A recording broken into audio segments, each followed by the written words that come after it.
Dude, can you help me hide from the cops? I've got just the idea. Come over here. This bleach will do the trick. Oh, what the fuck, dude? God. Just trust me, bro. Yeah. Oh, sorry. For a second, we thought you were. Oh, never mind. Have a good day. See? Told you it would work. I heard y'all girls say, if you got a boat, I got a throat. So I'm here to put that to the test. Well, here it is, bitches. I'm ready. And remember, spitters are for quitters. I heard y'all girls say. What's up, everybody? Happy Monday. How was your weekend? I do love... There we go. My chair was caught on something, getting me all jacked up here. How's everybody going? We're going to do some news tonight. Got some news stories to talk about. How's everybody doing? Jules, Sadie, Ank, Choosy. Who else is in here? Anyone else? JD, none your business. How you doing? We're going to do some stories. We're going to talk about a little news, a couple things. There is a goal, as per usual, tonight. We have the standard fare of 30 super chats of any size denomination, and we will extend the show past 2 hours to 4 hours, maybe 5 hours, depending on how the participation is. But I don't expect there to be a crazy show tonight because, hey, Steve, how you doing? But anyway, Death Angel Shadow, how you doing? But anyway, we will jump right in with the first story of the evening is... I don't know if you guys remember, there was a fire in California a while back, 6 months ago, 7 months ago. Hey, Hank, how you doing? And they did a bunch of fundraising for the Palisades fire in California. Turns out it's Monday. Yeah, I know, blah. Oh, Farva's number one. Oh, okay. Farva's. Okay, is that for a liter cola or is that for Super Troopers? Anyway, we're gonna go through this real quick and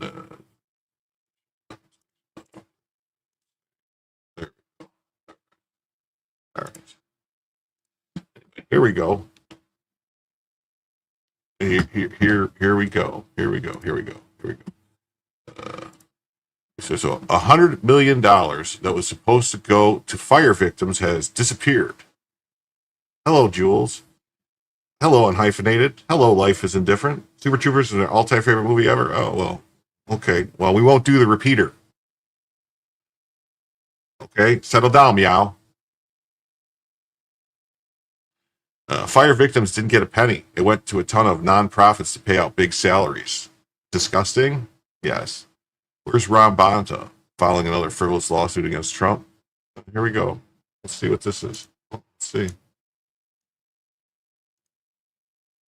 Investigative journalist Sue Pasco has been digging for answers, and what she's discovered might just surprise you. And Sue Pasco, she joins me now live on set. You are the editor of Circling the News. Hi, Ian. How you doing? Clearly see that.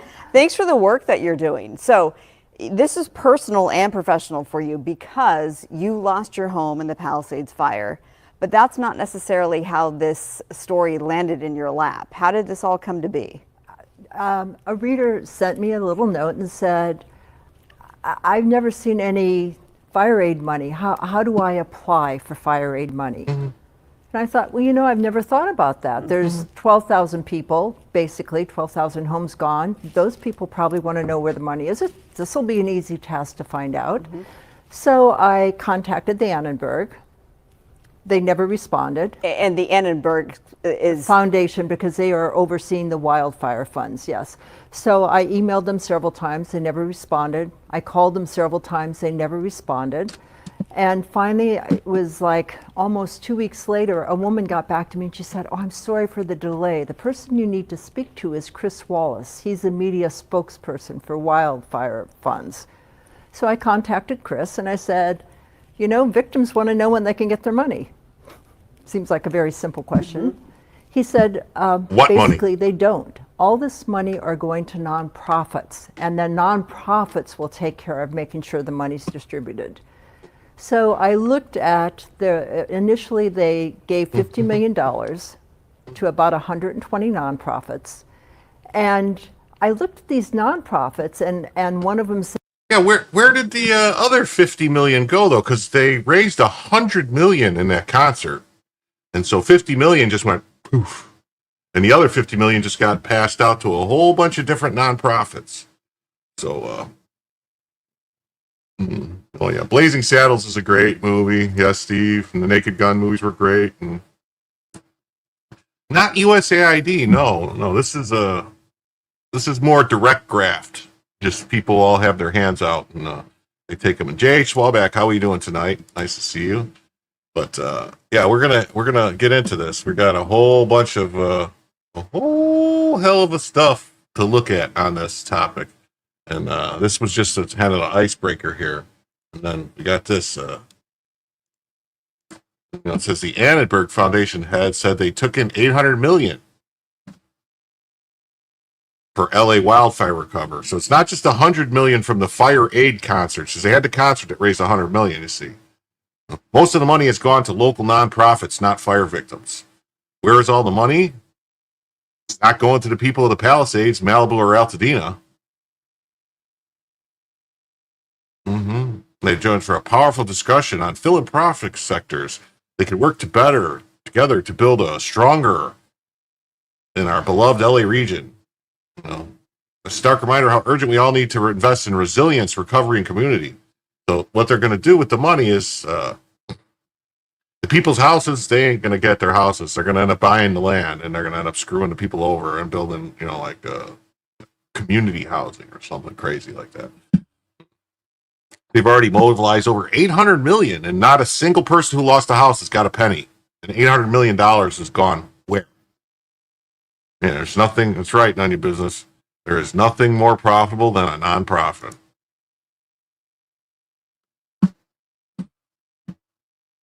Yeah. Yeah, I'm sure they're a corporate sponsor of PBS and NPR. They probably give a bunch of money to them. Yeah. The Millikan Institute. Local nonprofits receive a share of the fire aid concert, but many Pacific Palisade families who lost everything are still waiting for help. Where did the $100 million go? We asked and asked and asked. Mm-hmm. We got nothing. Fire victims speak out after receiving nothing from the $100 million star-studded fundraiser.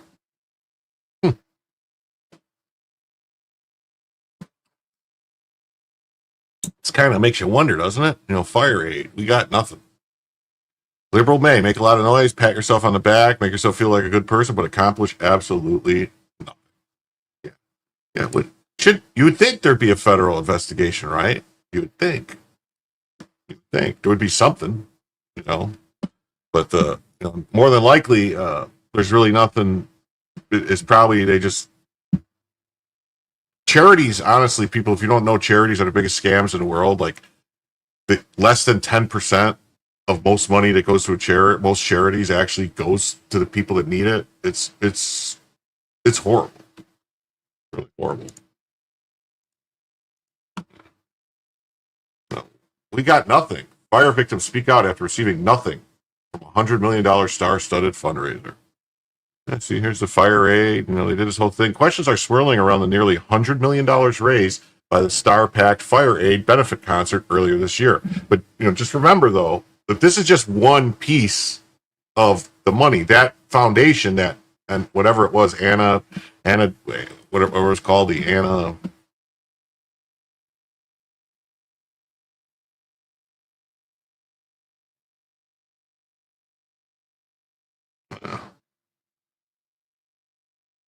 Yeah, whatever that association was called, the Annenberg Foundation, they got in over $800 million for fire aid. So where did the money go? It's a very good question. Annenberg Foundation, so people, I don't know. The concert held on dual stages featured major celebrity appearances, generated a staggering amount of charitable donations. But for many residents affected by the Palisades fire in Malibu and Pacific Palisades and the Eaton fire in Altadena and Pasadena, funds remain out of reach. They just can't, they can see them, but they just can't get them.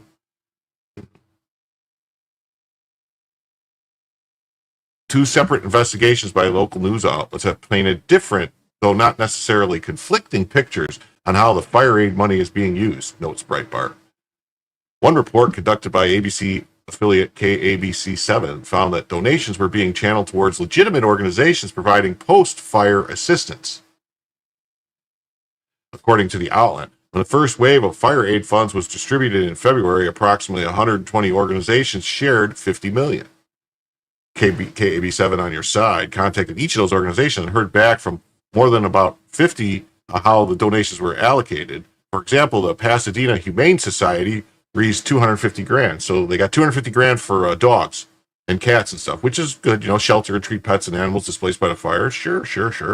Another nonprofit, Heal the Bay, was granted $100,000 to test local coastal waters for contamination. Wouldn't you think that would be something the government would do, would test the waters for contamination? Isn't that what the EPA and California Department of Environmental Protection Agency, isn't that what their whole job is? So why would a nonprofit have to get $100,000 to test the water? That seems like a scam.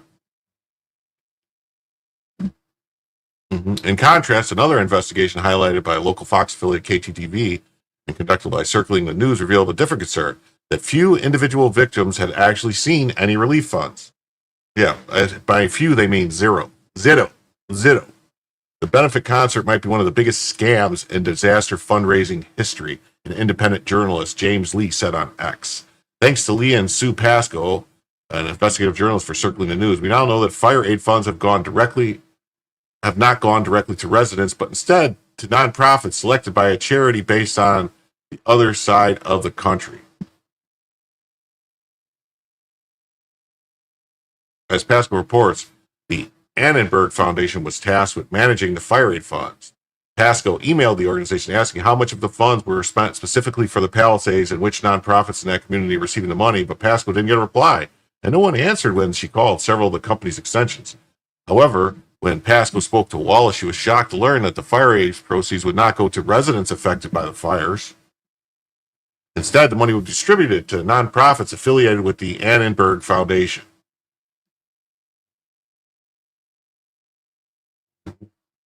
I'm sure the money comes kicking back. Was there more to this story? That's it? That's all there was? That's all there is to the story? Seems like there should be more to the story here. Huh. Oh, well. Okay. This says local nonprofits received a share of the fire aid concert donations, but many Pacific Palisade families who lost everything are still waiting for help. Well, we asked and asked and asked.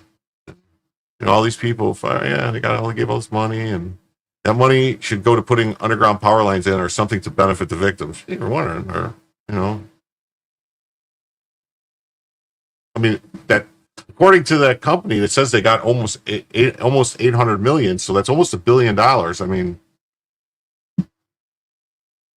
they should be able to be giving people money to help pay for stuff, clean up something, And it says Democrats and celebrities raised $50 million for the victims of the fires. Where did the money actually go? Not to the victims, but rather to nonprofits and to the pockets of high salary executives and staff teams. That's right. Got to go pay salaries, following the fire aid money. Let's see what Fox has to say. For Fire Aid, that star-studded concert that raised $100 million for wildfire victims.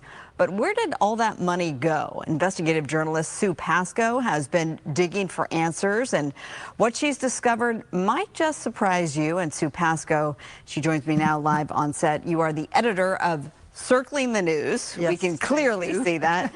Thanks for the work that you're doing. So this is personal and professional for you because you lost your home in the Palisades fire, but that's not necessarily how this story landed. 2 weeks later, a woman got back to me and she said, "Oh, I'm sorry for the delay. The person you need to speak to is Chris Wall," to about 120 nonprofits. And I looked at these nonprofits, and one of them said, "We help mobile home parks." And there were 2 mobile home parks in the Palisades, all low income. And so I contacted the people there. They had never received any money. They had never heard of that. When you go through, I would urge everyone to just go to the nonprofits that are listed if you want a good laugh. I mean, one of the nonprofits cleans preschool bathrooms.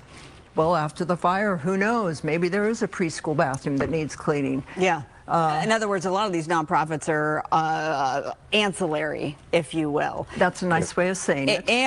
That's a nice way of saying they robbed you. They can go on the Fire Aid website, and yes, in terms of if you're Fire Aid, you can say we have listed all the nonprofits. So they've given out $75 million so far, and you can see for yourself each nonprofit that has received money.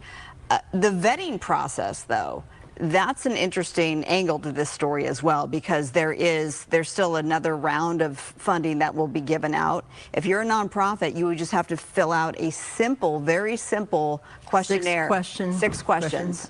So what do you make of the vetting process? I think they're I think not maybe helping we the should. victims at I all. think the answer is we should be opening nonprofits. I guess is what this is telling me. We should all have our own nonprofit. They don't say how much each individual nonprofit gets. So there are 2 nonprofits that are for the homeless people in the Palisades, Los Angeles in general, that they're getting money from LASA. So why are these nonprofits also getting money from Fire Aid? I don't know. They're homeless nonprofits. Of course, we're all homeless now, but. And to be clear, we have reached out to actually the Attorney General, Rob Bonta, to see if this is on his radar, because this is a whole lot of money, and you are well connected in your community, and you don't know anybody who has received Fire Aid money. That's correct. So what is your advice if you're a victim, and there are several who are probably watching tonight who lost their home like yourself? Where do you go from here? Hopefully with people like you who are bringing it to the attention of America, really, because we have all these people I know in the Midwest, where I'm from, who said, we want to give money. Where do we give it? How can we help the people? This Fire Aid money is not helping the people. It's helping nonprofits, many of them who have executives that are getting a 6-figure salary. The money is not going to the victims that you wanted the money to go to. Yeah, you make a great point because there's a lot of people, this was an international story, and a lot of people gave, people who really couldn't afford to give money, they had They big sent their hearts. $20, Right. yes. And where's that money going, right? Exactly. All right, well, if you want to follow Sue's reporting, you can do so. Again, this is at circlingthenews.com. Sue Pasco, sorry that you lost your home. Hopefully. All right. Well, I pulled something up to look at real quick here, just for shits and giggles. So this is the Annenberg Foundation. You can see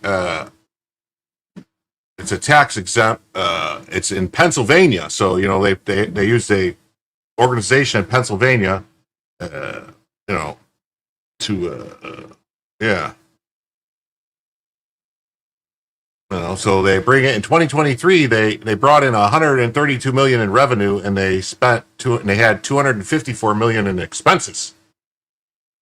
Huh. Seems weird, right?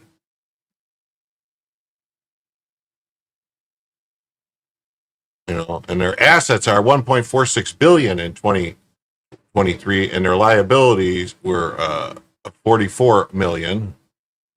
Seems odd. Mm-hmm.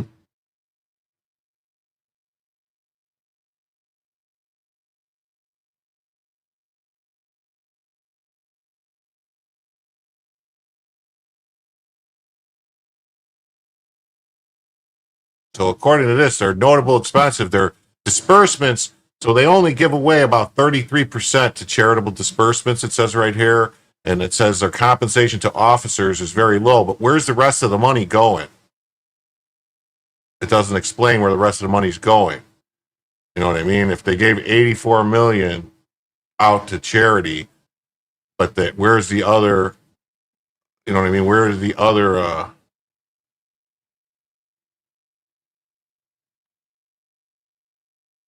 where did the other money go? You know what I mean? Where did the other money go?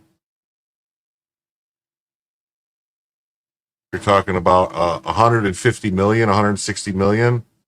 It is gone. And it's not explaining where it went. So their executive director makes $735,000 plus another $135,000. So that's 7, 8, almost $900,000 a year. Their executive director makes, and then their senior ops is almost 500,000, and then 3, 4, yeah, about. So they make about, these people make about. Let's see, 3 more people. So yeah, these are the salaries that these people make. There, look at. So you got like this person makes almost $1 million, and then 500, 500, 400, 400. Mm-hmm. Mm-hmm.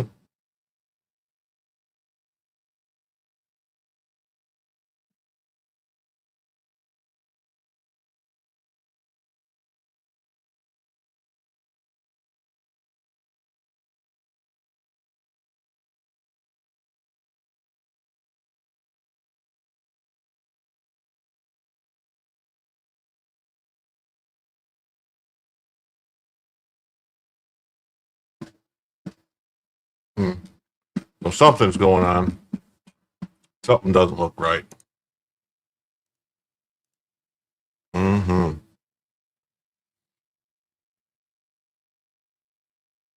Oh, that's a lot of paper clips. That's right. I don't know. Oh, hey, look at this. I'm here for the nightly news. Thank you, Julio. So anyway, so we got this story. So fire aid raised 100 million, but many say they haven't been paid. This journalist found out why. That's because they gave the money to other people. It says fire aid, celebrity pet concert held in January, raised an impressive 100 million. But 6 months later, residents affected by the fires are asking where the money is gone. Thanks to Jeff Bezos, you can now become a landlord for as little as $100. What the fuck is this? Wait, what? It's an advertisement? Okay. The benefit concert might be one of the biggest scams in disaster fundraising history. Is this the same story that I just read? The fires that erupted in January culminated in one of the most catastrophic wildfires in Los Angeles history. According to the Institute for Applied Economics, the Palisades and Eaton fires consumed more than 40,000 acres, destroying 16,244 structures. Okay. many of which are in residential areas, and that was the damage in just 2 of the 14 fires that ravaged California in January. Financial impact was severe. Estimated total property and capital loss are between $76 billion and $131 billion, with insured losses potentially reaching $45 billion. Wow. Fire Aid was established to raise funds for those affected, drew more than 50 million viewers across 28 broadcast and streaming platforms. Held at both the Intuit Dome and the Kia Forum, Fire Aid features performances of more than 30 artists: Billie Eilish, Gaga, Olivia Rodrigo, Stevie Wonder, Joni Mitchell. The $100 million haul included ticket sales, sponsorships, merchandise, and donations, including $1 million donation from the band U2.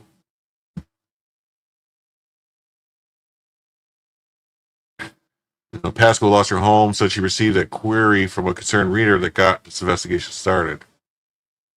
Yeah. You have any information where do you can apply for the fire aid? Well, asked reader. I never could figure out where to apply for those funds. The Annenberg Foundation was tasked with managing the funds, emailed the organization how much of the funds were spent specifically for the Palisades and which nonprofits in the community are receiving the money, but Pasco didn't get a reply and no one answered when she called several of the company's extensions.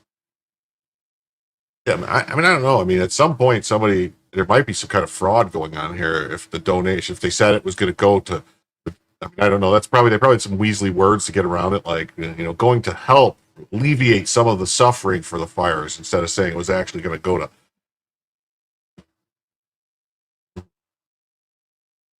She said she initially got the runaround. She was directed to Chris Wallace, the foundation's chief communications officer. I wonder if that's Chris Wallace that used to work for Fox News and CBS and MSNBC and all of them. However, when she finally talked to Wallace, she was shocked to learn that the proceeds would not go to the residents. Instead, the money would be distributed to several nonprofits affiliated with the Annenberg Foundation. She questioned further, inquiring why the money had not been allocated for residents and apartments on rent control or nearly 700 people who live in mobile home parks. She didn't get a response. Fire aids have reportedly been distributed to local organizations including El Nido, Vision y Compromiso, Homegrown, and LA's Home for Native People. Sounds like a bunch of scams. Fire distributed $50 million. It's the first set of grants. Selected organizations have the infrastructure, experience, and relationships necessary to efficiently and equitably deliver assistance. So that's right. So they want to do it equitably. So you need to do it with equity. So that's why,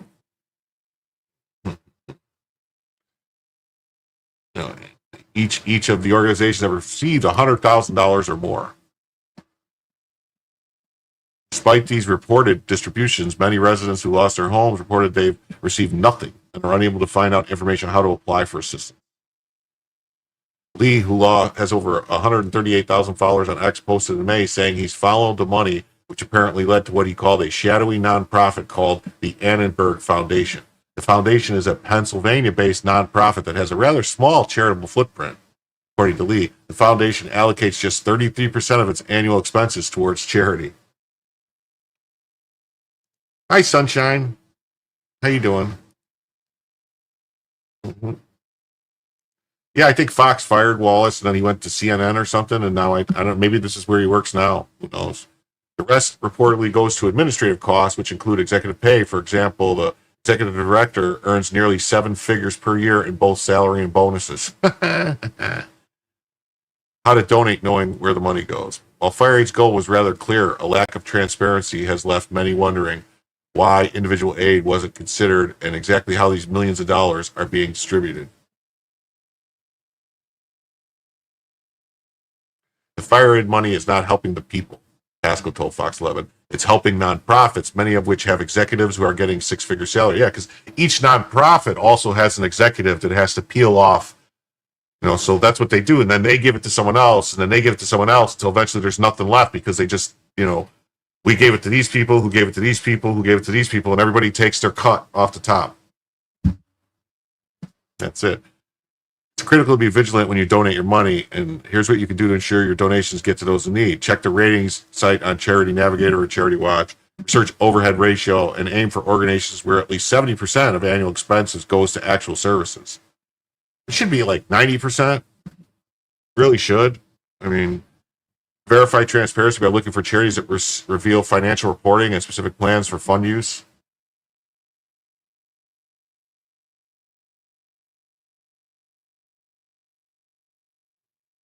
Ask direct questions about how the donations reach each beneficiary. Consider local organizations with established community connections. While supporting disaster relief efforts, it's crucial. The fire aid controversy reminds us that good intentions aren't enough. Before opening up your wallet, make sure you know exactly where your money is going and how it will reach those in need it most. What to do, what to read next. Well, let's see. What else we got here? We got this story. It says Fire Aid Concert nets $100 million. Palisades fire aid victims ask, "Where's the money? Show me the money." What do El Nido, Homegrown, Visional, on LA Home for People have in common? They receive fire aid grants. On April 21st, the editor received a query from a reader to support. I could never figure out where to apply for the funds. So they looked. All earthly possessions. These people lost everything. They can't get a penny. This is terrible.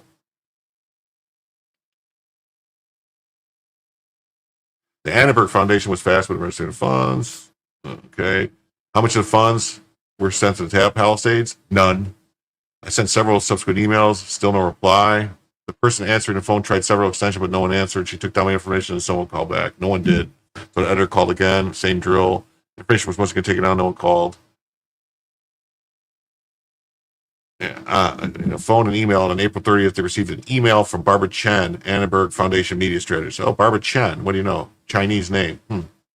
With apologies, I want to provide you with details. Grant making. See our grantees. For further, please contact Chris Walls. Said, thank you for responding. I got to the website and saw the assortment of nonprofits. It seems like Pacific Palisades was mostly ignored or forgotten, which is why I reached out to the Annenberg and asked specifically what grants were awarded. Many of the nonprofits received money, such as People's Concern or St. Joseph's, do not help Palisades families. I saw that Chabad, KI, Metro, YMCA, LAUSD, and Palisades High received grant, but what about Palisadians who lived in apartments on rent control, or nearly 700 people who lived in mobile home parks received no aid? What about the middle class who had high mortgages, lack of insurance coverage due to no fault of their own, fair plan, lost all their belongings, have no money to rebuild? All these people have either had to rent, borrow, or buy furniture, and this includes dishes, pots, pans. Of all the grants awarded, which ones targeted Pacific Palisades residents? Why were individuals not considered for fire aid? No response. PTN asked Tim Campbell, who managed the Municipal Performance Audit Program and conducted an audit for the LA Alliance for Human Rights, homeless spending, if there's any way to see the amounts the nonprofit organizations received. So they probably took a bunch of the nonprofits that helped the homeless, probably got a bunch of the money, and they're like, well, we help the homeless. Since everyone's homeless, we just help the homeless. It says NPOs don't have reporting requirements that government agencies do, but they should be able to give you a breakdown on how much went to each NPO for the Palisades. I would think that the government, it's charity fraud, I would think. You start investigating them, just charge them with fraud. Start locking people up. That's the thing. That's my opinion. That's how I believe in it. It would certainly be the community's best interest to know where the donations went. Fire Aid website that explains nonprofits are intentions to strike a balance geographically and organizationally. So the fires were all in California, but they need to be equitable across the whole country, so that's why they had to give money to Maine.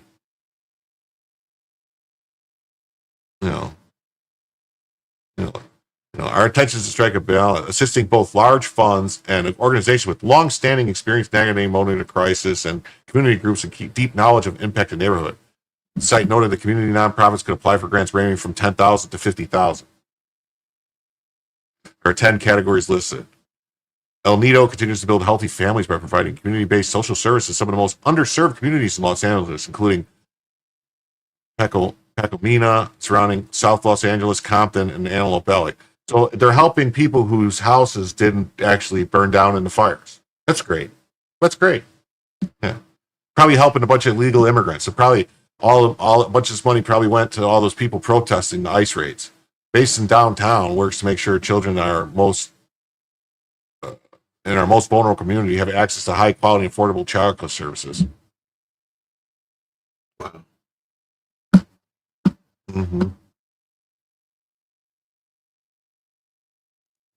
Yeah, they need to be audited. I would think it would be fraud if they raised this money and they said it's for these fire victims and then they just give it to all these other places. I would think it's fraud. St. Joe's is a west side, almost half of the $5 million Venice Boardwalk encampment to home funding used for staffing operations. Yeah, so like all the money that went to this St. Joe's was all for staffing to pay the people that work there. Mm-hmm. People's Concern received a fire grant for the Task Force on Homelessness. Ellie's Home for Native People, West Temple Street, to promote and support physical, behavioral, and spiritual for American Indians. Well, that's good. And so they're going to have events are done on, if you go to their calendar, most are done Mondays and Thursdays on Zoom. So they hold Zoom events. So if you don't have a house, you can't do it because you don't have Zoom. Wow. This is fucking crazy. Community health worker. I mean, oh God. These people got screwed. These people got screwed over. This is basically it. It's all these stories. So I would think something's got to happen after raising 100 million. Where'd the fire aid go? This is everywhere's got this story now. It's going to have to, weeks after the fire, 6 months later, nothing, no money. 120 organizations split up they chopped up the money. It's kind of like the mafia. They chopped up the money. Everybody took their cuts, and now nobody knows nothing. They're all pointing fingers at someone else. Mm-hmm.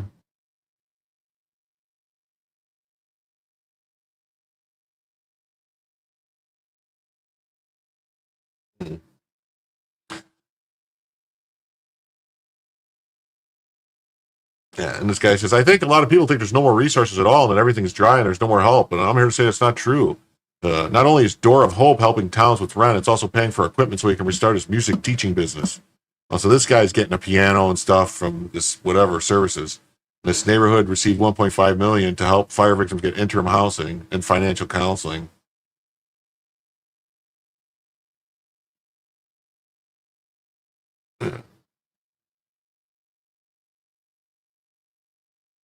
It says, as for towns, he says, without the fire money, there's no telling where him and his 1-month daughter named Faith would be. Certainly, he wouldn't be playing music. Well, good for him. Yeah, so, all right. Well, you guys got to really be careful with who you donate money to and where the money goes, because it seems like everything is a scam these days. All right, now we're going to jump into a segment that I'm going to call what the hell is going on with our criminal justice system? An Austin man, Stephen Kahn, picked up an acquaintance for a ride. Jose Duran shot him during a robbery attempt, then drove off with the bleeding victim still in the car, dumped his body in a field. Kahn was a repeat offender. Austin prosecutors repeatedly failed to hold accountable. Since 2006, Steve Kahn racked up over 20 criminal cases, multiple drug felonies, cocaine and methamphetamines, firearm possessions as a felon, evading arrest multiple times, assault cases, driving violations. His pattern with prosecutors. 2016 F1 drug charge dismissed after 18 months of delays. 2018, 2 driving cases dismissed same day. 2023, gun charges of felon still pending with multiple bond modifications. 2024, 2 new drug felonies out on medical monitor that was later removed. Served real prison time only once, 4 years for cocaine in 2007. Every other case resulted in dismissals, minimal jail time, or probation he repeatedly violated.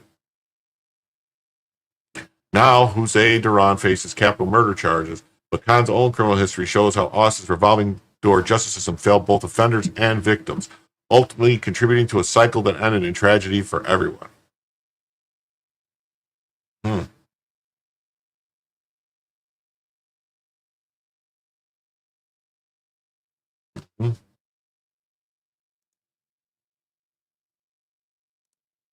It says, update. Austin man who shot a man during robbery, then drove off with the dying victim still in the car and then dumped in a field has been arrested 6 times in Travis County. Jose Refugio Duran is now charged with capital murder in the recent killing of Stephen Kahn, but by then he'd already left a trail of violence, threats, and ignored red flags. In one early case, he attacked his 16-year-old girlfriend.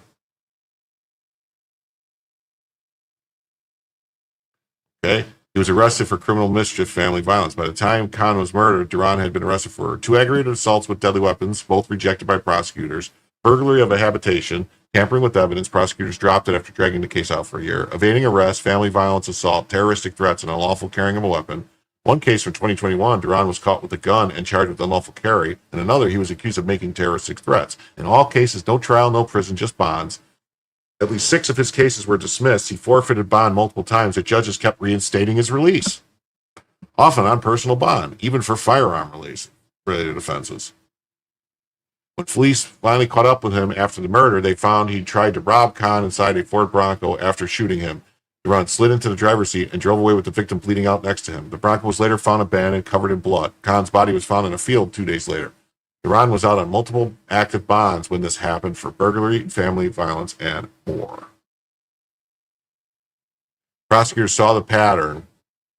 Judges saw the violations, but nobody stopped him. Now a man is dead.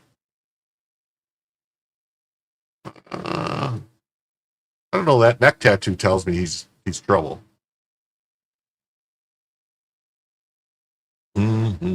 Picked up an acquaintance for a ride, shot him during a robbery, and drove off.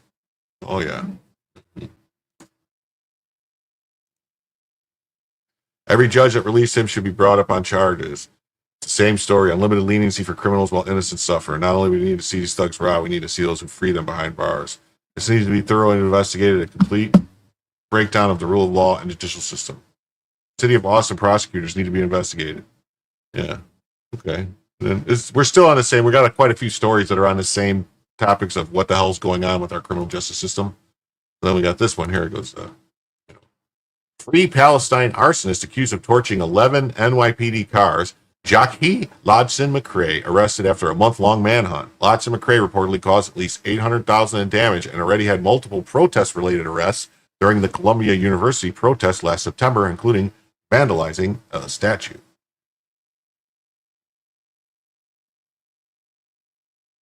Torches 11 police cars, causing $800,000 in damage, vandalizes statues at Columbia. But sure, tell us again how it's about liberation and not about domestic destruction wrapped in a slogan. I'll probably be the next mayor of New York City. Crazier things have happened. Yeah, right. We got this one. 2 migrants accused of shooting a U.S. Customs and Border Protection officer in New York City have been arrested. The 2 men are Dominican and entered the country illegally during the Biden administration, like millions of others who were allowed to. We talked about these guys yesterday, but this is just, they think so. The attack is a direct result. Yeah, there we go. The attack is a direct result of the reckless open border policies that prioritize illegal entrance over American safety. Both suspects were released to the U.S. under the prior administration's catch and release disaster that shielded by New York City's sanctuary city insanity despite ICE detainers and multiple felony arrests. The CBP Home App self-deportation framework exists to avoid these exact scenarios by streamlining removals. But weak politicians would rather enable criminals than enforce laws. Every sanctuary policy that ignored these detainers is complicit in the violence.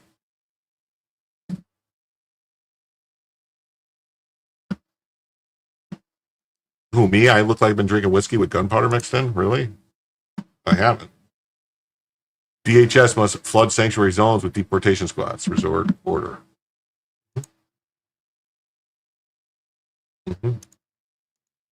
DHS confirms that both of the men in custody for shooting and attempted robbery and off-duty CBP officer in New York City are Dominican illegal aliens who were caught and released at the border during the Biden administration. DHS says both have active deportation orders and both were protected by sanctuary policies with ICE detainers ignored on prior arrests. Well, Francisco Mora Munez was caught and released at the border in April 2023. Cristian Belora was caught and released at the border in 2022. The CBP officer was shot in the face and arm and is recovering.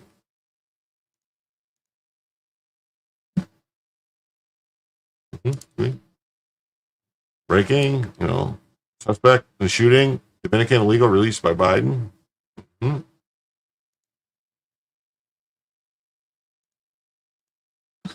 ICE arrested Luis Mendoza Gonzalez, a criminal legal alien from Mexico, who was charged with concealing the body of a 37-year-old victim in a storage container for months and abusing her corpse. The sanctuary city judge freed the monster and allowed him to walk free on Illinois streets after allegedly committing such a heinous crime. Under the Biden, President Trump, Megan Bowles and her family will have justice.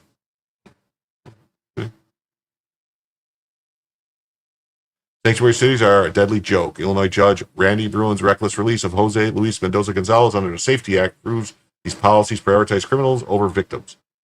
Meanwhile, Megan Bowles' body rotted in a bleach-filled container.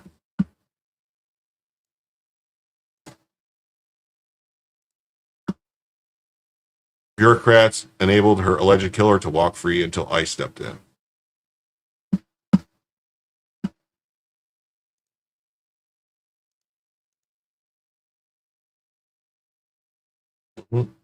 There's the story of these guys, caught and released. We talked about this yesterday. They both were arrested in the shooting, and they're both legal aliens.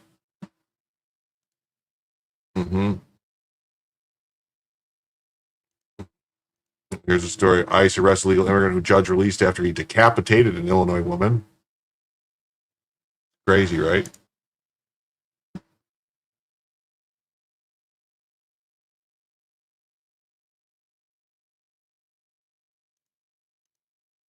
Was Lake County Judge Randy Bruno, who shockingly cut the purple loose after his first court appearance, forced by Illinois' no cash bail, or is it because he's a criminal coddling dem? ICE should send this animal thug to El Salvador to see caught. Here's the story. ICE arrests the illegal immigrant who was released after allegedly decapitating a woman.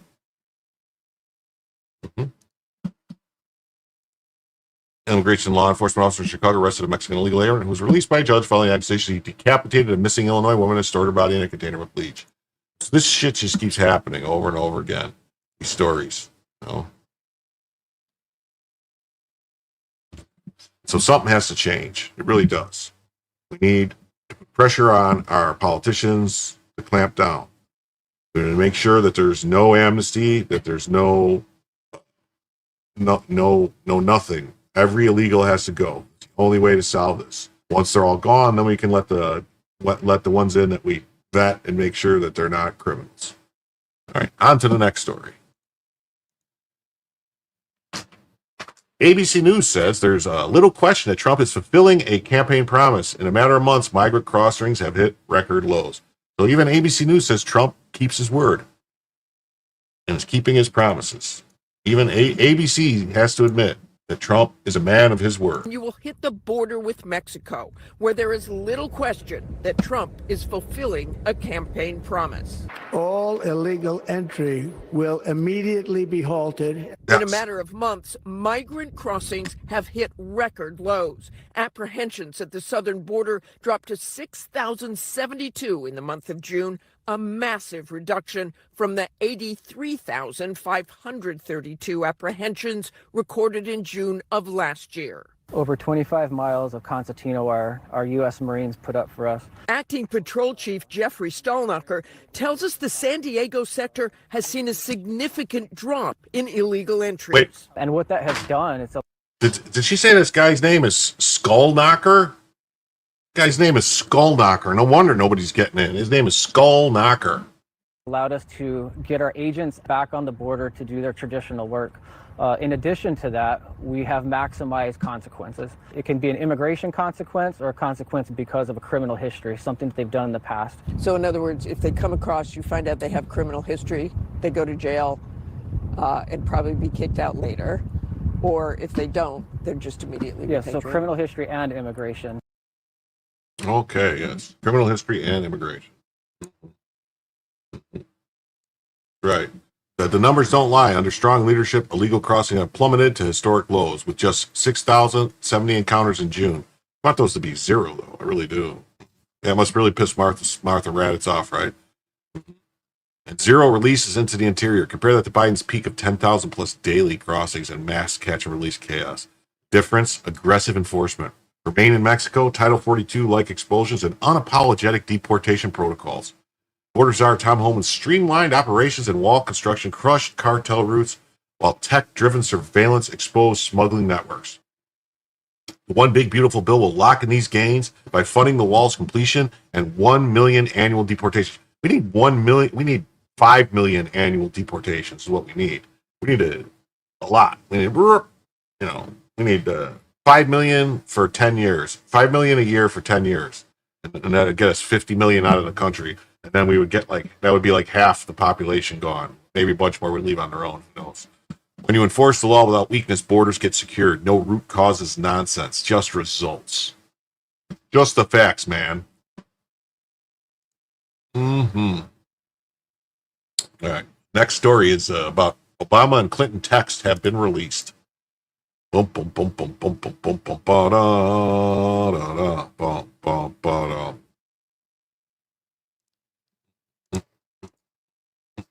These text messages and emails would constitute material evidence of potential violations of the Hatch Act by Obama officials and provide another data point in a broader criminal conspiracy, which would obviate statutory time limits for prosecutors.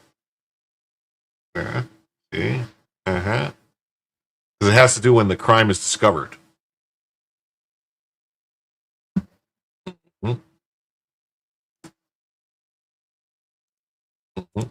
Guy says, I'm told there are text emails indicating Hillary Clinton campaign aides directly coordinated with the Obama White House, the National Security Council, the State Department, and the intelligence community officials in efforts to dig up dirt tying Donald Trump to Vladimir Putin in July 2016. The story is developing.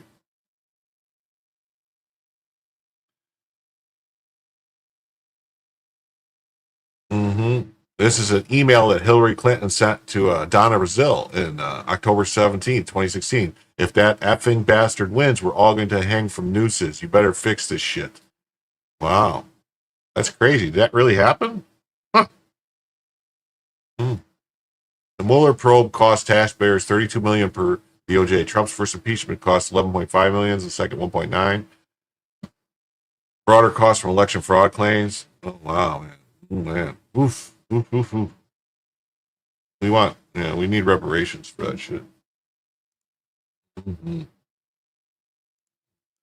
Svetlana Lakova says, it's worse. The messages show evidence of conspiracy to further the Clinton plan with the connivance of the Obama and Biden offices. Here's the text messages from the Durham report. Office review of certain communications. And we're looking at the story. Oh, yeah, look, it's all right there. In addition, policy. Okay, we have, curious. FBI put a statement. Oh, man. Well, they would, but they just thought they would never get caught. So, could be. Tattoos are always cool. Yeah, see, these text messages and emails would constitute material evidence of violation of the Hatch Act. Provide another data point. Broader conspiracy. Yes, they would. Here's the story. We're going to read it. Emails, texts show Obama, Clinton coordination on the Russia hoax. From Martin Walsh, 12 hours ago.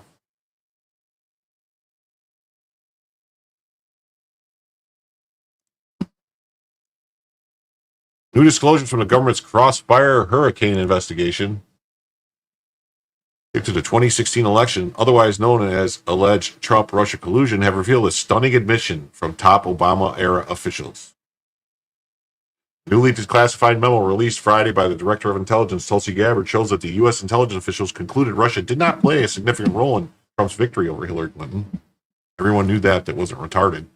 Paul Sperry, a senior reporter for Real Clear Investigations, took to X to report that sources informed him that there are damning text messages and emails showing coordination between Obama administration and Hillary Clinton's 2016 campaign aides. So there was collusion.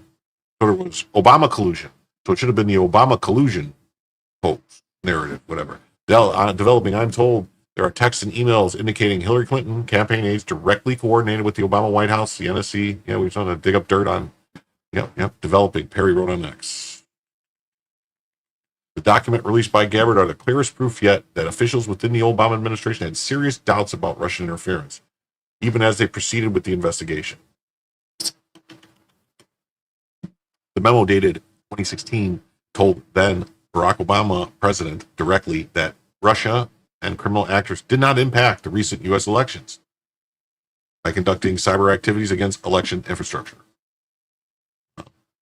While acknowledging prior reports about a possible breach of Illinois voter rolls and failed targeting attempts in other states, the memo clearly states that those efforts never compromised voting systems and didn't come close to altering results. The targeting of infrastructure not used in casting ballots makes it highly unlikely it would have resulted in altering any state's official vote, the document reads. It goes further. Criminal activity also failed to reach the scale and sophistication needed to change election outcomes. The disclosure is a major vindication for Trump, who has long argued that the Russian collusion narrative was a hoax pushed by the Clinton campaign and Obama intelligence officials to sabotage his presidency. No, well, what do you know? Maybe he was right. And now pressure is turning on the people who pushed it. The FBI are preparing the groundwork for a possible criminal investigation into former CIA Director John Brennan, former FBI Director James Comey, and others involved in launching and running the Crossfire Hurricane probe.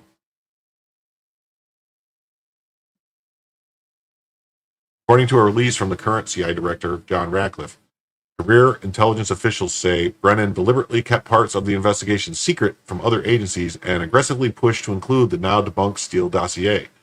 The document falsely claimed connections between Trump and Russian agents. A 200-page congressional audit has been compiled after a secret meeting last weekend between the DOJ and intelligence officials. They're now looking at whether to declassify even more documents, including Crossfire Hurricane notes and transcripts from Special Counsel John Durham's investigation, which concluded in 2023 that Trump-Russia connection was baseless. Gabbard's disclosure appears to be the first step towards a broader transparency effort. Officials are also looking at whether Brennan may have perjured himself in testimony to Congress. Maybe.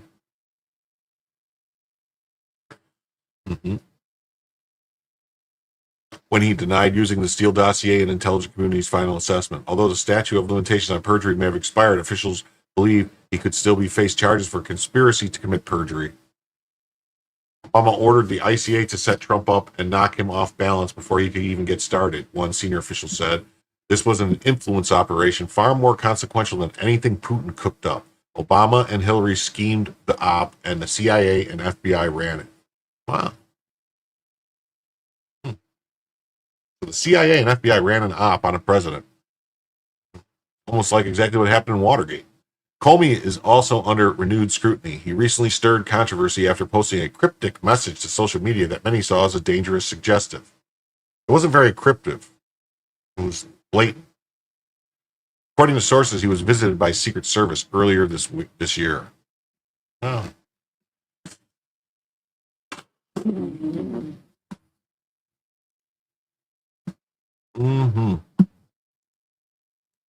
Right here is how Obama and cronies created the Trump-Russia hoax. What happens next?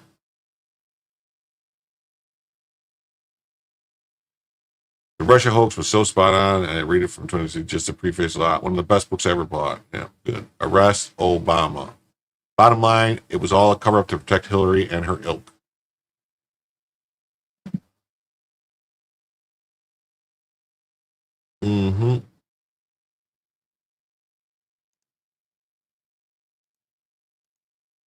General Flynn and DNI Tulsi Gabbard demands arrest of Obama,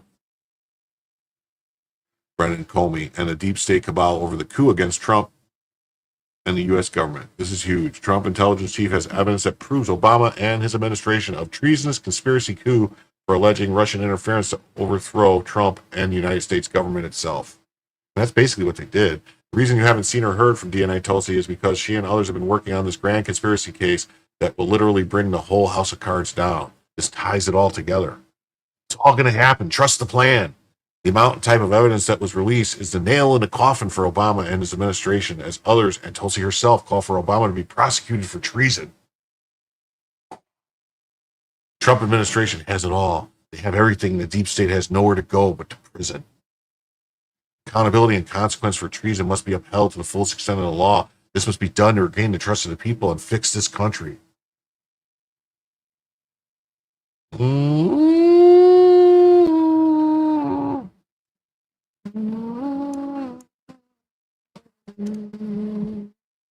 I will feel vindicated when I see Barack Obama get, have handcuffs on, being escorted from his house and being brought into jail. First of all, my hat's off to Tulsi Gabbard. I think Tulsi Gabbard just demonstrated a level, as I said this morning, of courage, commitment to, being just absolutely transparent, which is what this administration has said from the beginning, and just getting to the truth.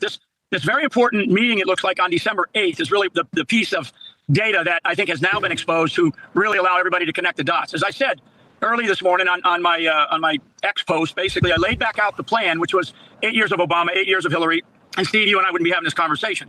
And so once, enter summer of 2015 and so on and so forth, and Donald J. Trump wins the election, as you well know, in November of 2016, then, all the gates of hell were unleashed by Obama.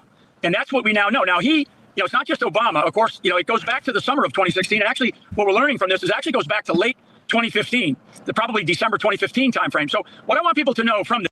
Okay, so he says it goes all the way back to 2015.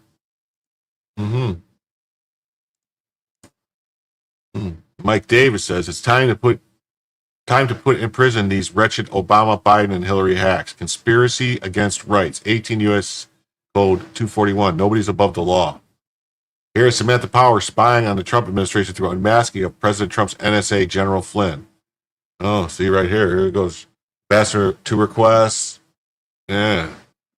John Brennan, Clapper. Yes.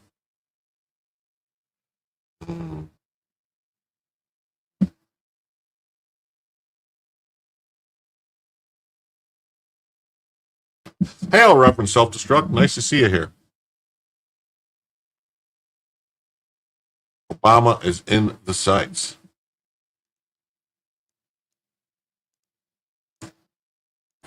And we begin this Sunday morning with the biggest political scandal of all: collusion and conspiracy at the highest levels against President Trump.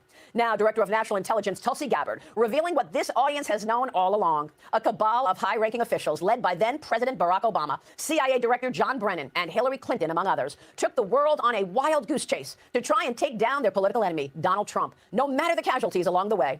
DNA Tulsi Gabbard is now calling for prosecutions, revealing declassified documents from the Russia collusion made-up investigation, which she says detail a treasonous conspiracy by officials at the highest level of the Obama White House to stop incoming President Donald Trump. The cabal included Barack Obama, John Brennan, James Clapper, Hillary Clinton, Joe Biden, Jim Comey, and Susan Rice, who pushed a made-up story that President Trump colluded with Russia to win the 2016 election, so the cabal would not lose their grip on power. All of this exactly as then Intelligence Committee Chairman Devin Nunes, Judiciary Committee member John Ratcliffe, and President Trump himself told us so many times from day one. What that is it's the original intelligence, the original reasons that the counterintelligence investigation was started. Now, this is really... Yep, so that's what they did. And even Jimmy Dore says that even if you hate Trump, you should be outraged that the U.S. intelligence agencies fabricated evidence to impeach him. Because if they can do that to a sitting president, then they can and will do that to anyone. It must be held accountable or we don't have a country. We have a corrupt, opaque, criminal organization running the government and the country. Of course, this means your vote doesn't matter. And the people screaming that democracy is on the ballot were repeatedly lying. And it was repeating lies by the very people attacking democracy and subverting everything you thought was sacred about our country and your vote. I know that just like with COVID, the lie is so enormous that most people won't be able to wrap their minds around it. We have to keep trying and make sure the people who did this are prosecuted. That's right, they have to be. USAID funded an organization that fabricated evidence which was used to impeach Trump. Deep state frequently funds regime change efforts abroad, but it uses taxpayer money to undermine it at home. Right here.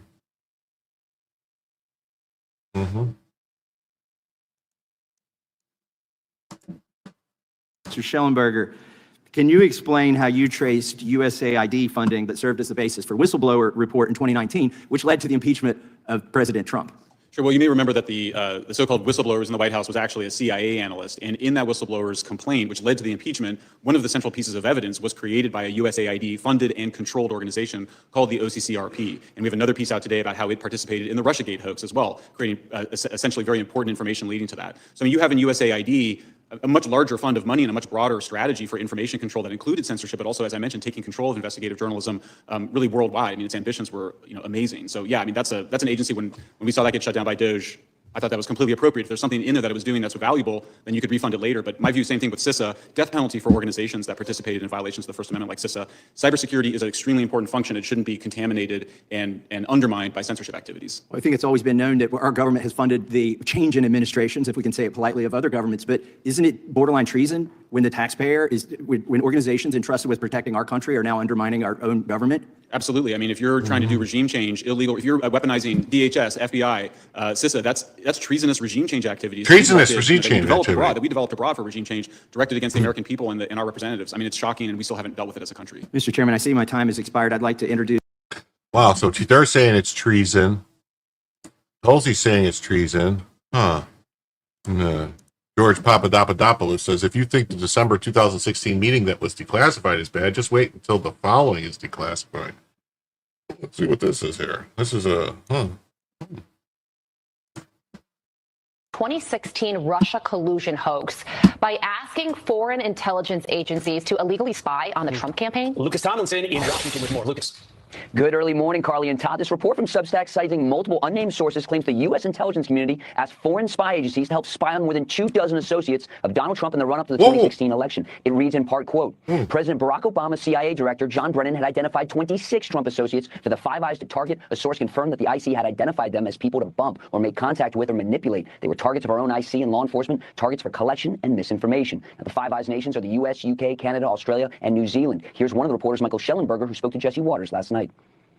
If this binder contains what we have been told that it contains, which may include raw intelligence, information showing that the U.S. government, the CIA and the intelligence community of the U.S. government, initiated the Russia collusion hoax, that it did not occur in the way that the official story, including the Durham investigation, had portrayed it, then that's extremely serious information.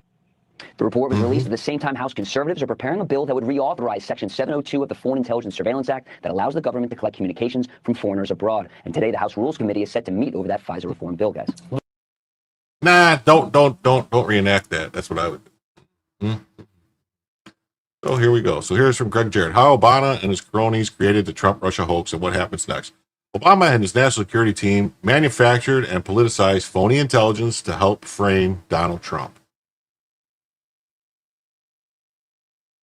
Oh, well, okay. Let's see. Is this actually going to be? CIA Director John.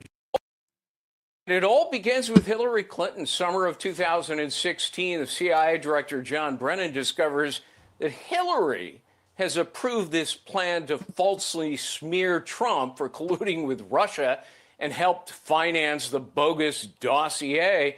We now have Brennan's handwritten notes recounting 2 meetings at the White House that included Obama, Biden, Clapper, Comey. And they knew it was all phony, but instead of telling the truth to the American people, they kept silent. They secretly joined the scheme to vilify Trump. It all. Okay, so never before in American history has a departing president It's not funny.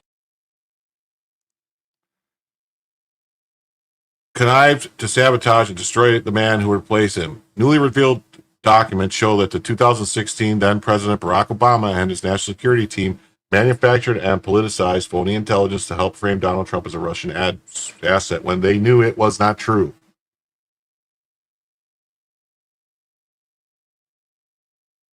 Chopping block. Comey, Brennan, who's next?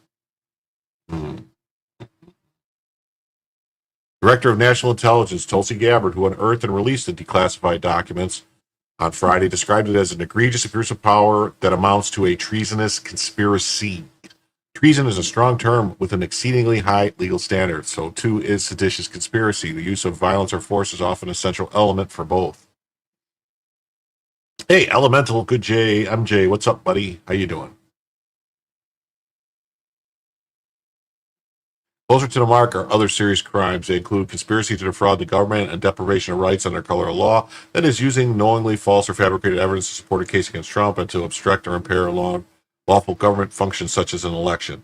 Not surprisingly, the genesis of the plot began with Hillary Clinton. On July 26, 2016, she allegedly approved an illicit scheme to sully her political opponent for colluding with Russia to rig the upcoming presidential election. The bogus smear was intended to distract from her own burgeoning email scandal. Hillary's campaign commissioned and funded a dossier that was little more than a collection of lies supplied by Clinton Confederates. The CIA discovered what Hillary had done and immediately alerted the Obama White House. In 2 successive meetings on July 28th and August 3rd, then CIA Director John Brennan briefed the president and other top officials, including Vice President Joe Biden, Director of National Intelligence James Clapper, and FBI Director James Comey. Brennan's handwritten notes from the Situation Room show how he recounted Clinton's plan to vilify Trump by stirring up a scandal, claiming interference by the Russian security services. From that point on, it was a closely guarded secret. It was all a hoax, and the above-named participants well knew it. Yet none of them had the integrity to step forward to tell either Congress or the American people the truth. Instead, they watched in silence as Comey and his FBI acolytes launched a dilating investigation of Trump, dubbed Crossfire Hurricane. They shamelessly weaponized the authority and contorted the law to persecute Trump As planned, the fake collusion narrative was leaked to the Trump-hating media. Almost from the outset, the FBI had debunked the dossier and later fired its author, Christopher Steele, for lying. Ex-British spy had been a paid source for the FBI, but concealed this vital information. Comey sought and obtained surveillance warrants from the FISA court on a Trump campaign associate, Carter Page. No evidence of wrongdoing was ever discovered because none ever existed.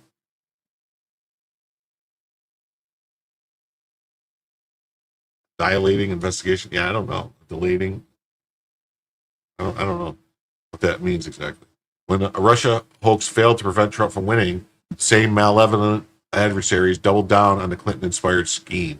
The new documents released by Gabbard show that a December 8th, 2016 draft of the President's Daily Brief assessed that Russian and criminal actors did not impact the recent election.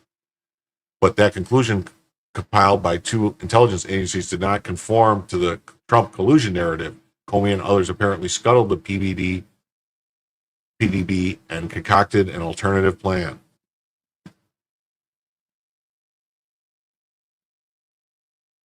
The next day, December 9th, Obama convened select cabinet officials along with Clapper, Brennan, and FBI Deputy Director Andrew McCabe. A new intelligence community assessment was ordered and would undermine the PBD and perpetuate the Trump-Russia collusion fiction. The replacement narrative would claim that Trump intervened in the 2016 election to help Trump win the presidency. It didn't seem to matter that it was not true.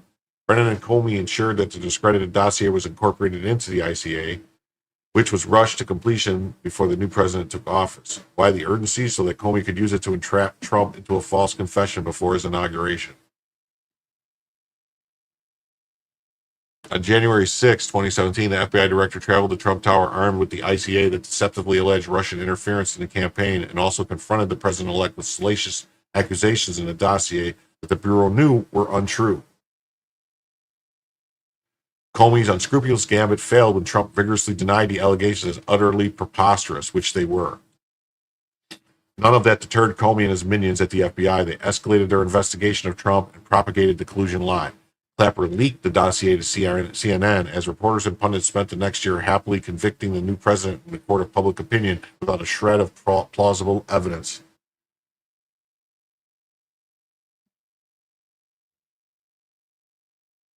When Comey was eventually fired, he purloined FBI documents on his way out the door and promptly leaked them to a friend in the media to trigger the appointment of a special counsel who just happened to be his former colleague and mentor, Robert Mueller. In the end, of course, Mueller and his team of partisans, try as they may, could find no evidence of a criminal collusion conspiracy.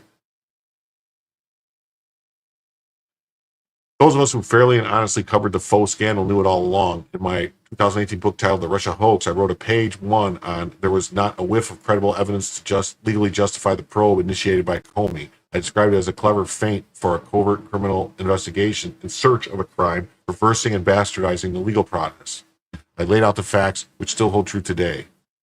In my follow-up book the next year, Witch Hunt, I offered more incriminating details of how exactly the malign actors aspired and conspired to evict Trump from the office. Evidence against him was invented and embellished, laws were perverted or ignored. Trump was framed for a collusion conspiracy that never existed. They knew it was untrue. The newly constituted FBI had already opened a criminal investigation of Brennan and Comey. That's a good start, but they're not the only ones who should be held accountable. The list is a long one, and it goes right to the top, Obama and Clinton. Started with the collusion hoax, but it didn't end there. Trump appears to have been the victim of an ongoing criminal conspiracy that stretched for nearly a decade. It eventually evolved into specious prosecutions brought by special counsel Jack Smith that were engineered by the Biden administration and simultaneously cover-ups of suspected illegality by the Biden family, many of whom received preemptive pardons.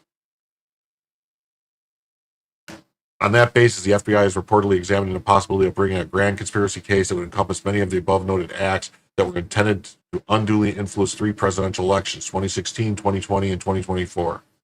The advantage of adopting a legal avenue is twofold. It would extend any expired statute of limitations to the date the most recent overt acts, such as the raid on Mar-a-Lago or events thereafter.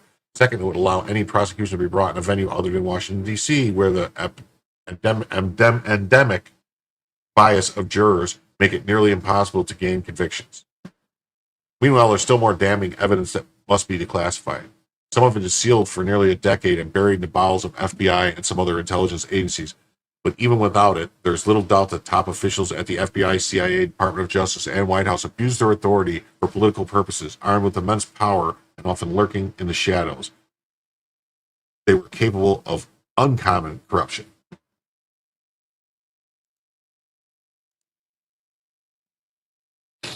Their allegiances was not to the Constitution and the rule of law, but to themselves. Personal animus and a voracious appetite for control motivated their zeal. Trump was their obstacle. He jeopardized their hold on power so that they schemed to destroy him by any means and at any cost. The only cure for lies is truth. The only remedy for lawlessness is justice. The pursuit of what is right depends on both principles. Great story there.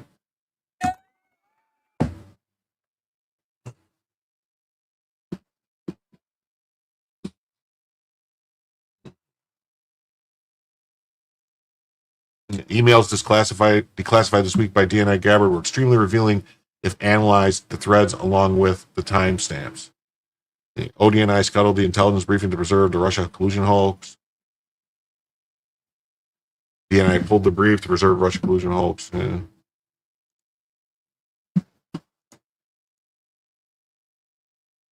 Obama's ODNI scuttled intelligence briefing to preserve Russia collusion hoax.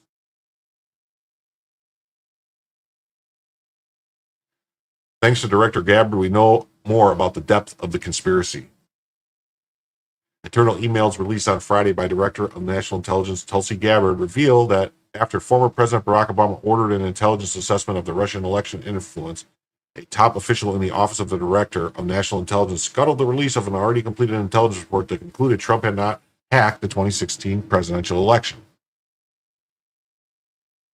On Friday, Director Gabbard released newly declassified documents, including scores of emails related to a 7-page draft of the PVD dated December 8th, 2016, and it concluded that Russian and criminal actors did not impact recent U.S. election results by conducting malicious cyber activities against election infrastructure. However, the email threads declassified last week indicate the OD9 instead buried the PDB to provide the intelligence community cover to issue a contrary assessment concerning Russia's effort to interfere in the election, and did so against the recommendations of a wide array of intelligence professionals. Wow. Wow.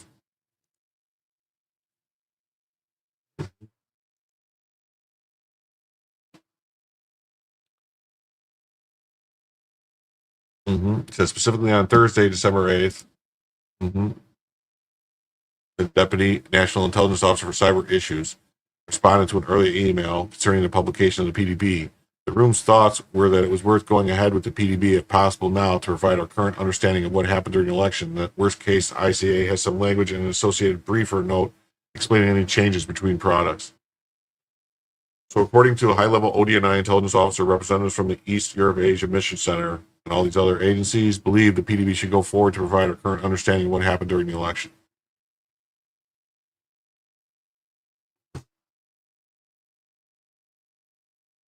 The email came in response to an email the Deputy Director ODNI sent in late afternoon of December 7th. December 7th, 2016, a day that will live in infamy. December 7th, 1944. It's a attack on Pearl Harbor. In response, only the ODNI and intelligence officer stressed that the rule, October 7th, December 7th, 1942, right? Pearl Harbor, right? Yeah. So 1941. I don't know. My brain is fried. The intelligence officer ran a team, was hoping for a final agreement on the scope. Email concluded explaining that the holding ICA would postpone the publication for a month. All right. Yeah. Well, this is just stuff. I think these things are all just reiterating the same stuff over and over again. This one says declassified records show Obama lied to Americans, sabotaged the transition of power. Is it the weed? I think so. It could be.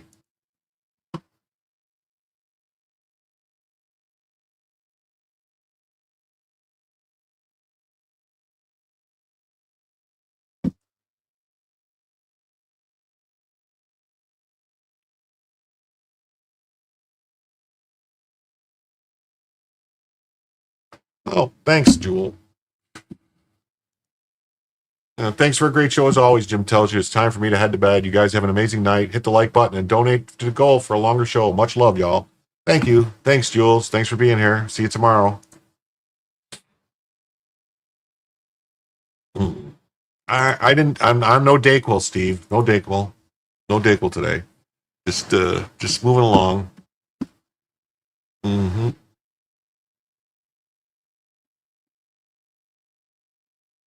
For the love of God, arrest someone already. We'll read another story from the Federalist. The classified record show Obama lied to Americans, sabotaged the transition of power.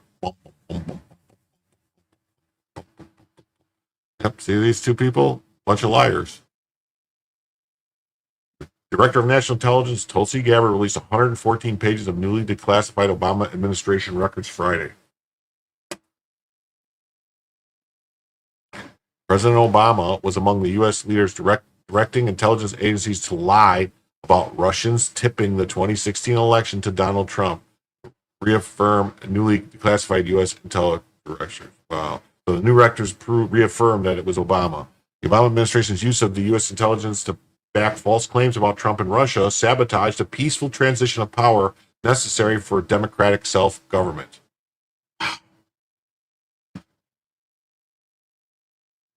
It denied the American majority the policies they voted for by consuming the first Trump administration with fabricated scandals, including a massive special counsel investigation.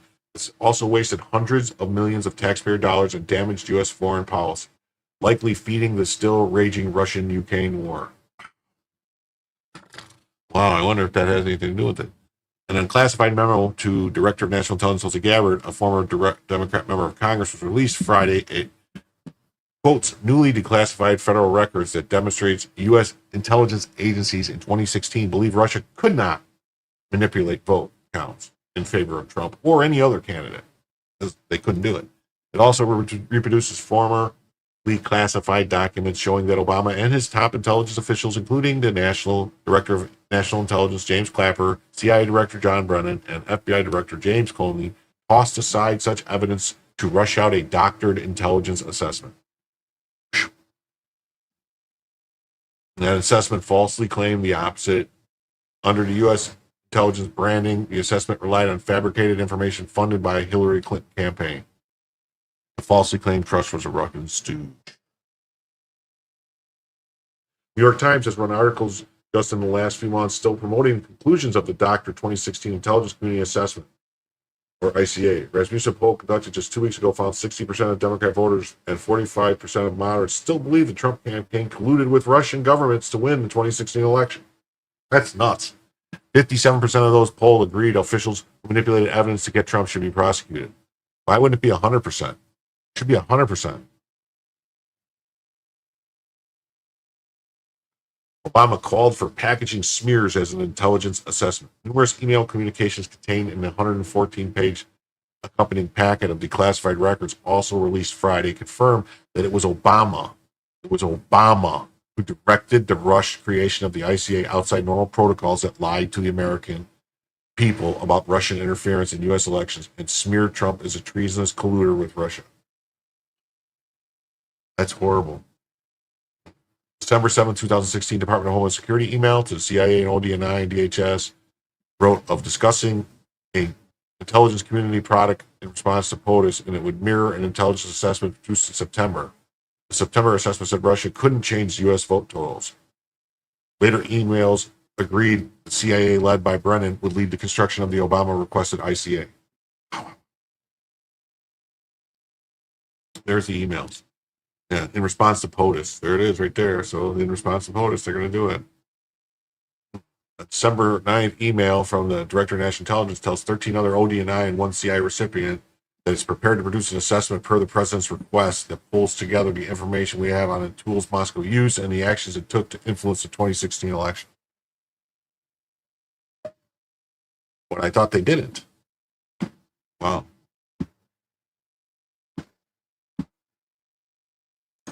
But they didn't.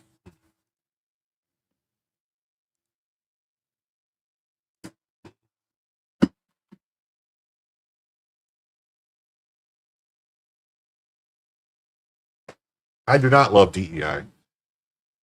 The email said a target for delivering the assessment to Obama. The date was later moved up to January 6th, with top security state officials working through the holidays to release the intelligence branded packet of smear tinder before Obama left office.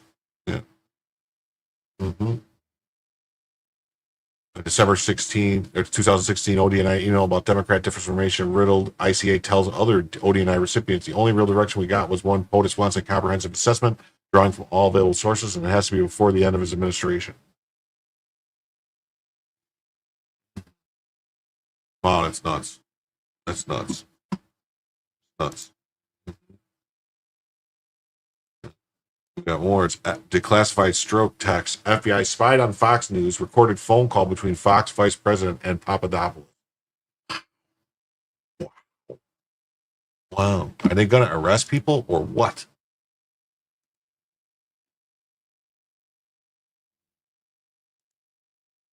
FBI spied on Fox News, recorded phone call between Fox executive George Papadopoulos and text show.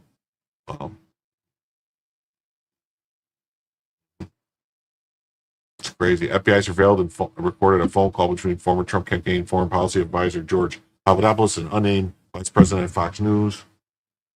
And the text message was sent to fired FBI official Peter Strzok just weeks before Trump was inaugurated as president.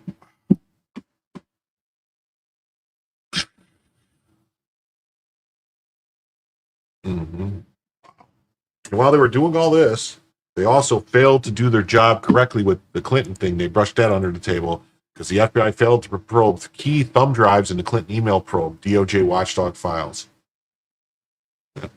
What difference at this point does it make?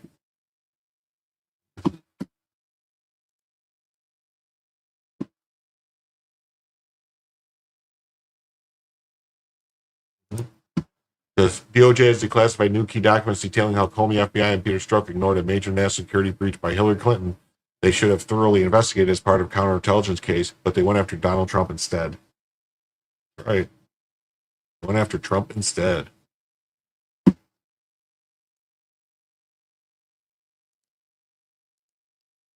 AG Pam Bondi transfers new information to Chuck Grassley. Are you Hillary Clinton's use of a private email server, mishandling of classified information? Yeah, like they're really going to do anything about this now? I don't think so. Recent information appearing in the media about the FBI investigating possible facts of corruption connecting with the State Department under Clinton and granting of references to Clinton fund donors created a negative reaction within the party. Though this information was known to the Democrat Party leaders since June 2015. According to Watchman Siltz, so far, FBI does not have any hard evidence against Hillary Clinton because the data was removed from the mail servers just in time. Obama is not in the mood to mar the very final segment of his presidency, his legacy, with the scandal around a leading nominee for the Democrat Party. To lead with this, he's using Attorney General Loretta Lynch to mount pressure on FBI Director James Comey. Alas, so far, with no concrete results, Comey is leaning more to Republicans, and more likely he will be dragging the investigation until the presidential election in order to effectively undermine the chances for the Democrat Party to win in the presidential elections. By way of forming a consensus relative to the candidacy of Hillary Clinton, Barack Obama, leading the Democrat Party, sanctioned use of all administrative levers to remove possibly negative effects of the FBI investigation of the business of the Clinton Foundation.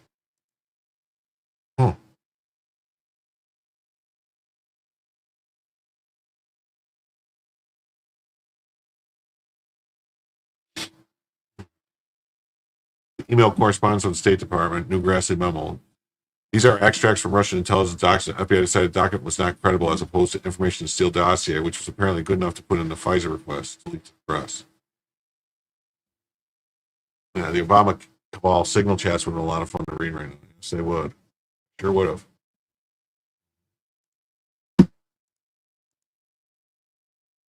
Yeah, it says FBI failed to probe key thumb drives in Clinton email probe.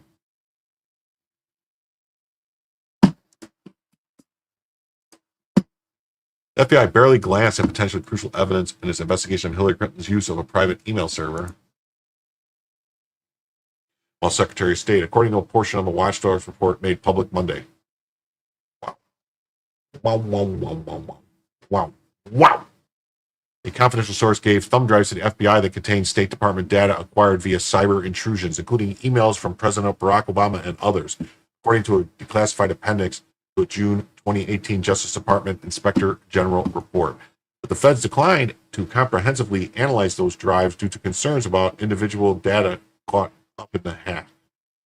Despite an internal draft memo concluding it was necessary to assess the national security risk pertaining to the Clinton private server use. So they just didn't want to know. They just didn't want to know. The document shows an extreme lack of effort and due diligence in the FBI's investigation of former Secretary Clinton's email usage and mishandling of highly classified information. The report was penned by the DOJ Inspector General Michael Horowitz, who currently holds the same position at the Federal Reserve Board and Consumer Financial Protection Bureau. Nuts. What difference at this point does it make? Mm-hmm.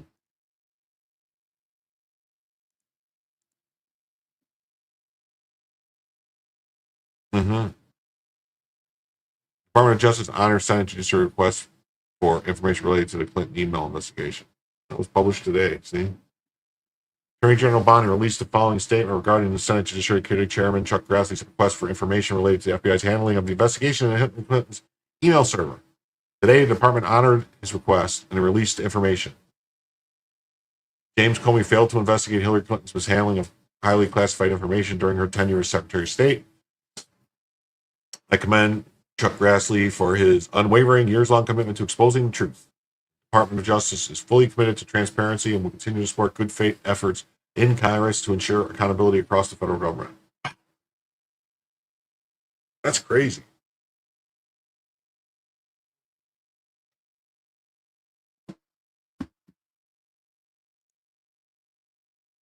Oh, these are some crazy things. Now, we're going to jump to another story, but I got to put my headphones on because Hunter Biden went bananas today. And this Hunter Biden erupts in rage-filled meltdown, demanding that criminal aliens be returned from El Salvador under threat of U.S. invasion. That if I became president, I would pick up the phone and call the effing president of El Salvador and say, you either send them back or I'm going to invade. This guy is a mental patient. And he's somehow convinced all of us that these people are the fucking criminals. White men in America are 45 more times likely to commit a fucking violent crime than an immigrant. And the media says, well, you got David Axelrod and, Rahm fucking Emanuel. So fucking smart, Rahm Emanuel. They said, we got to understand that these people are really mad. And we got to appeal to these white voters. Rahm, the only people that fucking appealed to those fucking white voters was Joe Biden, 81 years old. And he got 81 million votes. And he did not because he appeased their fucking He did because they were stolen and he said, mail-in you can be an ballots. 81-year-old Catholic from fucking Scranton that doesn't understand it, but still has empathy for transgender people and immigrants. Then nobody said, oh, Joe Biden's going to turn us into a socialist state, no matter how much they said it. But these guys think that we need to run away from all values in order for us to lead. I say, fuck you. How are we getting those people back from fucking El Salvador? Because I'll tell you what, if I became president in 2 years from now, or 4 years from now, or 3 years from now, I would pick up the phone and call the fucking president of El Salvador and say, you either fucking send them back or I'm going to fucking invade. It's a fucking crime what they're doing. He's a fucking dictator thug. Bukele or Trump? Both. Oh, okay. Wow. Crazy, right? That's some crazy shit, right? This guy's nuts. Oh, Hunter Biden's sudden tough off on immigration reeks of desperation. Where was this energy when his father's administration let 8 million illegals flood our borders? The same party that weaponized DHS to target parents at school board meetings now wants to posture as enforcers. Please, the Lincoln Riley Act already mandates deportation for criminal aliens. Yet Democrats blocked it for years. Real leadership isn't empty threats. It's upholding the law, securing the border, and putting Americans first. Biden's legacy, pardoning his own son while communities suffered. The facts behind these double standards demand a closer look. That's right. And he's a crackhead.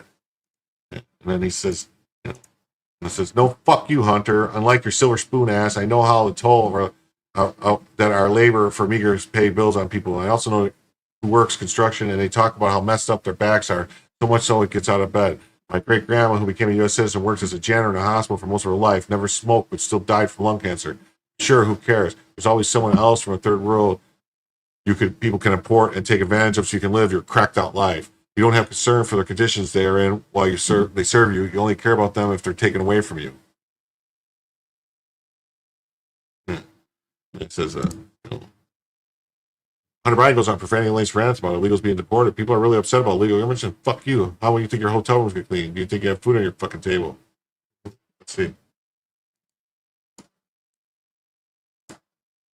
for someone, and I goes, be like all these Democrats say, you have to talk about and realize that people are really upset about illegal immigration. Fuck you. How do you think your hotel room gets cleaned? How do you think you got food on your fucking table? Who do you think washes your dishes? Who do you think does your fucking garden? Who do you think is here by the fucking sheer fucking just grit and will that they figured out a way to get here because they thought that they could give themselves and their family a better chance. And he's somehow convinced all of us that these people are the fucking criminals for someone. And I goes, be like all these Democrats say, you have to talk about and realize they are the fucking criminals and they got to go. All of them.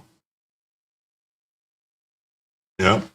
Yeah. Hunter Biden rant misses the point entirely. Legal immigration is about who cleans hotel rooms. It's about sovereignty, security, and the rule of law. Legal pathways exist for those who want to contribute, but rewarding lawbreaking undermines every immigrant who followed the rules. The Biden administration's open border policies.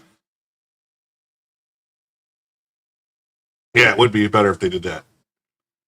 Fuel chaos, human trafficking, and fentanyl deaths. Trump's approach, enforcing deportation while streamlining merit-based reentry, protects American workers and restores order.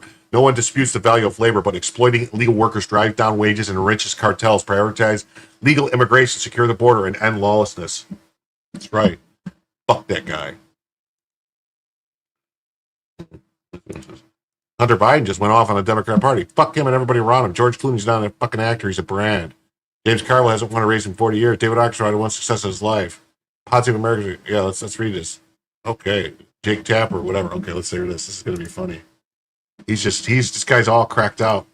And they so much have told him to shut the fuck up.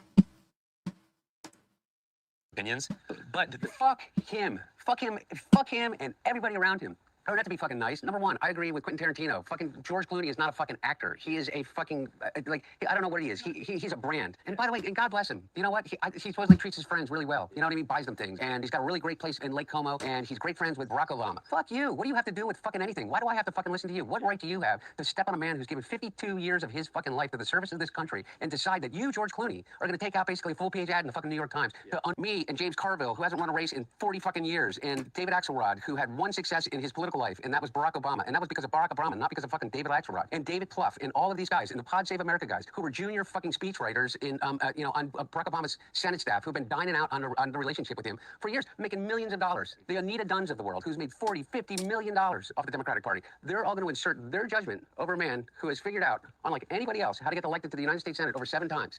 How to pass more legislation than any president in history, how to have a better midterm election than anybody in history, and how to garner more votes than any president that has ever run. And they're going to replace their judgment for his. Not to mention, who's Jake Tapper's audience? Jake Tapper?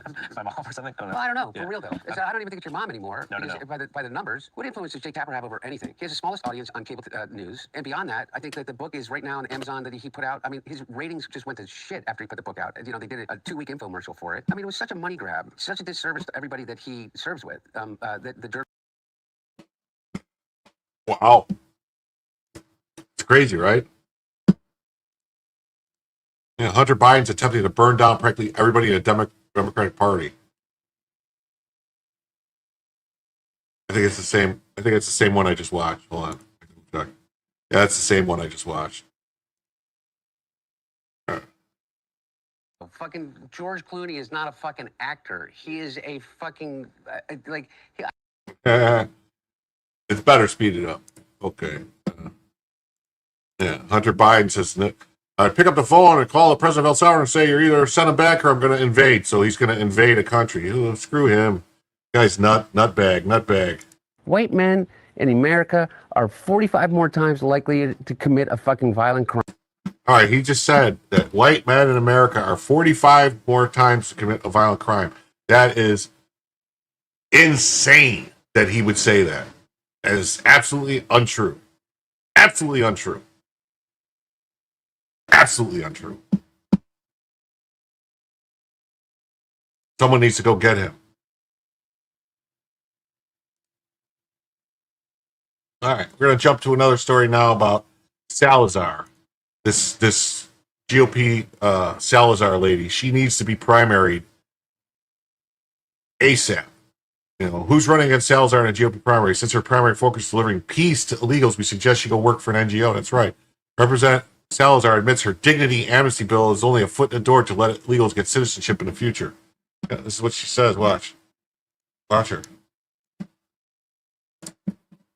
We give them dignity. At some point in the future, another legislator will write another law to give them paths to citizenship. Right now, what we need to do is to buy peace for these people, allow them to stay, to continue. No, they have to go. Because they are needed.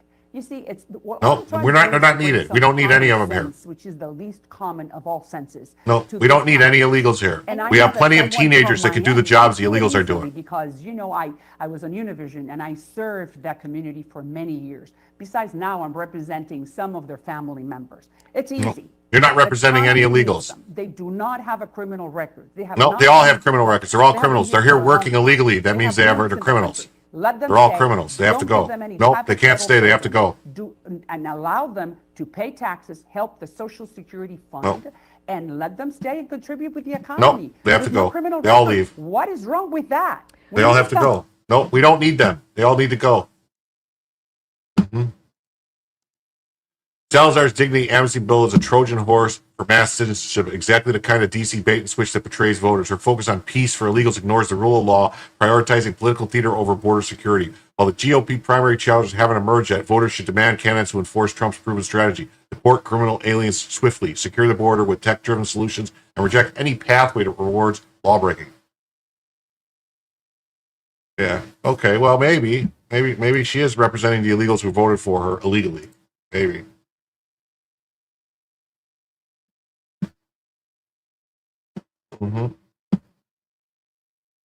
Amnesty isn't compassion, it's an invitation to chaos. Time to primary every rhino undermining enforcement.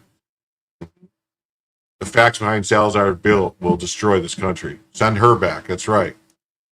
You should send her back to wherever she's from. Oh, here's who she is. Yeah. Salazar's pro-Ukraine vote F voted FBI a new $300 million headquarters, kill switches on cars, gun control, voted FISA ×2. She voted for HR 72, adding $1.5 trillion to our deficit. She voted for the minibus twice, attended Klaus Schwab's WEF. She's insider trading. Call her and primary her. Yeah. Ukraine support grade A. Oh, look at her. Yeah, she's, yeah. Yep. World Economic Forum. Look at her. Yeah, get rid of her. Sold stock in Next Era Energy Partners. Since then, it fell over 56%. She's an insider trader. Yeah.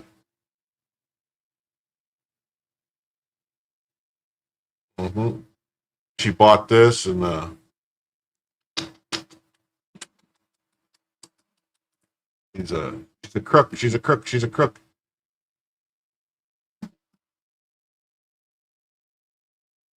She likes a picture with President Trump and administration, but she's not MAGA. She must be defeated. Right here. 8 House Republicans voted with Democrats' gun control bill. She voted for gun control. Brian Fitzpatrick. All these people got to go. Go. Adam Kinzinger, yeah. Good old rhinos. Got to get rid of them.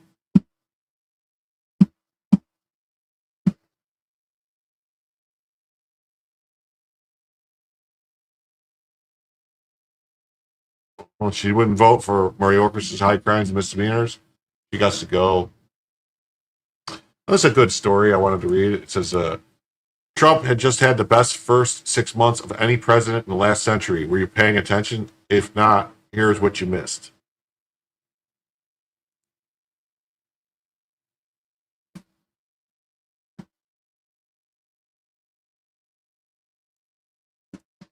The big beautiful bill HR1 is a generational reset. 1.6 trillion in strategic cuts, redirecting funds from globalist bureaucracies to American energy dominance.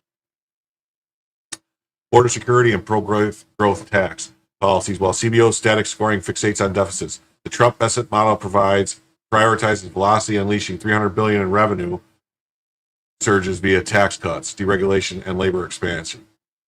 Record low border crossings, military recruitment, smashing targets, and next energy exporting hitting all-time highs prove output-driven economics work. Critics obsess over spreadsheets while real wages rise and factories reopen.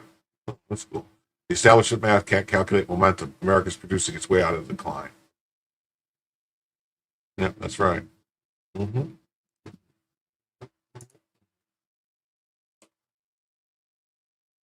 Trump's return, 6 months that changed America.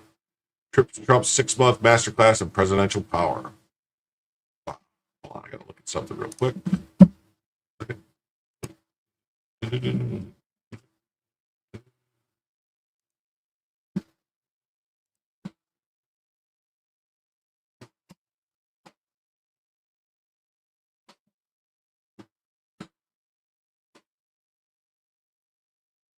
Was Donald Trump in his first 6 months of his second term the hardest working president in American history? The claim is dramatic, perhaps hyperbolic at first blush, but if our judgment is tethered not to histrionics or habit, but to the record, the actual observable results of his labor, then the proposition is not only plausible, it becomes almost inescapable. For if productivity, strategic clarity, and political courage, and the results are a measure of president's exertions, then Trump's whirlwind return to the White House has already yielded the most consequential 6 months period in executive leadership in modern memory. Consider first what Trump inherited: a disoriented federal apparatus, demoralized law enforcement agencies, staggering inflation, foreign conflicts spiraling beyond U.S. influence, and an open border that mocked the very notion of sovereignty. The state was not really bloated, it was misaligned, incoherent, disrespected. Into that morass stepped a man with a mandate not for ceremonial governments, but for action. And the act he did, Trump re-entered office as a veteran executive, no longer learning the levers of powers, but seizing them. Within days, his administration rolled out the aptly titled One Big Beautiful Bill, which, beyond its rhetorical flair, delivered the largest tax cut in U.S. history. The legislative triumphs, designed with surgical precision, slashed taxes for working Americans, increased take-home pay by as much as $13,300 per household, and removed 1.4 million illegal immigrants from welfare rolls. What Biden expanded, Trump amputated. Trump also did what modern presidents have long threatened but rarely accomplished. He cut spending. His historic $9 billion rescission package clawed back funds from ideologically motivated left-wing grants, defunded the corporate mouthpieces of NPR and PBS, and redirected the budgetary conversation towards fiscal restraint. It was the first time in a generation that a president had successfully executed such a sweeping clawback of appropriated funds. Wow, that's nuts, man. That's really nuts. Crazy.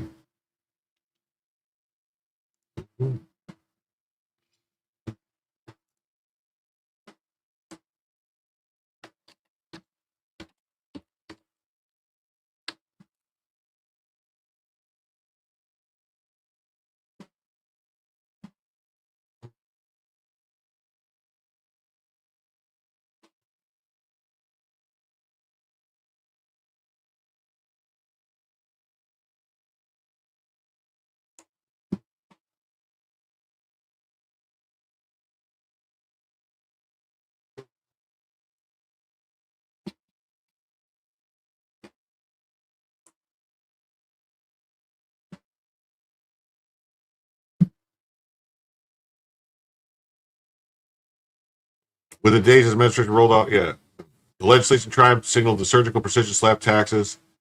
Yep. The domestic economy began to mirror the discipline of the executive. Prices fell, wholesale egg prices dropped 53%, gas prices returned to inflation-adjusted lows not seen in 2 decades, and core inflation settled at 2.1%, levels not reached since the early days of Trump's first administration.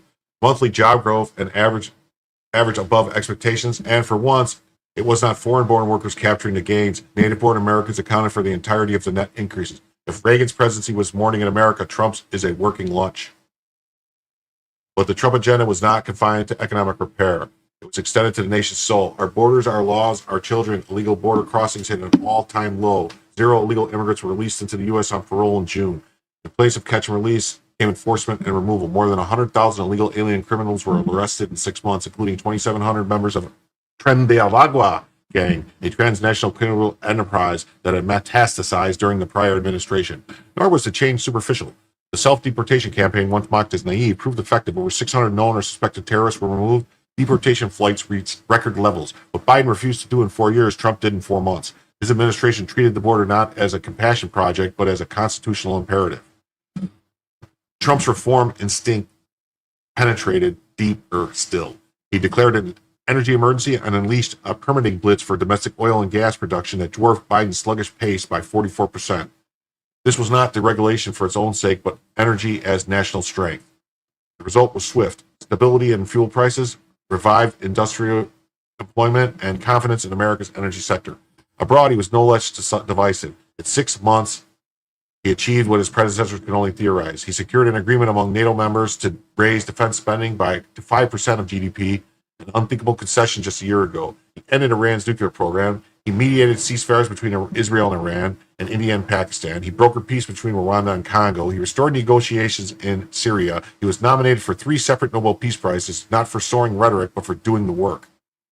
Diplomacy was matched by tradecraft. Trump inked new deals with the UK, China, and Indonesia. He facilitated a $14 billion golden share sale of U.S. steel. He secured a critical minerals agreement with Ukraine, all while the Treasury posted a $27.2 billion surplus in June, the first June surplus since 2005. That surplus was not an accounting trick. It was powered by nearly $90 billion in tariff duties collected since his inauguration. At home, Trump gutted the ideological rot that had festered into federal bureaucracy. Over 170 executive orders rolled back DEI mandates, reasserted biological realities in sports and medicine, protected children from radical medical interventions, dismantled censorship structures, and reasserted merit in public education. He ended men and women's sports. He ended federal subsidies for open borders. He made government again serve the citizen, not the activist. The results were immediate. Schools and universities reversed DEI policies. Hospitals stopped offering puberty blockers and surgeries to minors.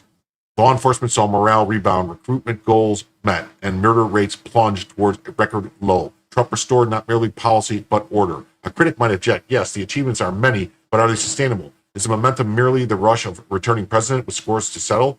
Perhaps, but the skepticism, while not without precedent, misreads the man. Trump is not governed by vengeance. He's animated by purpose. His daily schedule is punishing. His travel and diplomatic tempo exceed that of his predecessors. He has met with more foreign leaders in 6 months than Biden did in 2 years. He's not playing president, he's governing. The clarity of purpose is reflected in his personnel. His cabinet is streamlined, mission-driven, and strikingly effective. From Marco Rubio at State to Pete Hegseth at Defense. These are not figureheads, but executors. Elon Musk's short but spectacular tenure at Doge and the Department of Government Efficiency slashed billions in waste and left behind a replicable template for reform. Musk called it a way of life. Trump is making it so.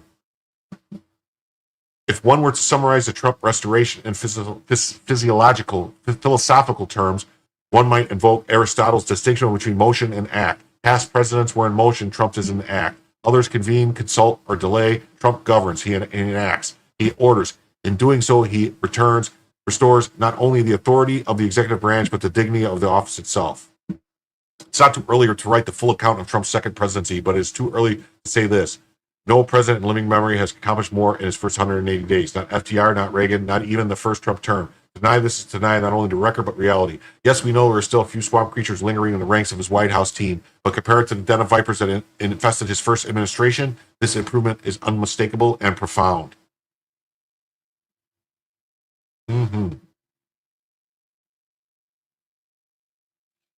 Trump. That's right.